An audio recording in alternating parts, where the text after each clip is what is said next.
Sino ba si Pepsi? Ibigay ang kanyang mga nagawa sa Pilipinas.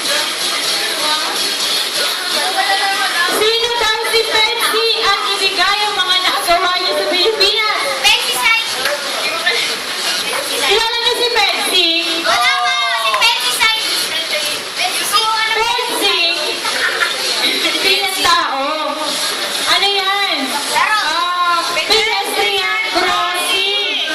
Ibig sabihin nun, may pedestrian lane dyan at may dadaanan ng mga pedestrian. Diyos ko, ne? Oo, thank you very much, Hannah. Okay, so next time na makita kayo ng Pepsi sa mga streets or sa highway, ang ibig sabihin nun ay pedestrian crossing, okay? Padaanin muna yung mga tatawid.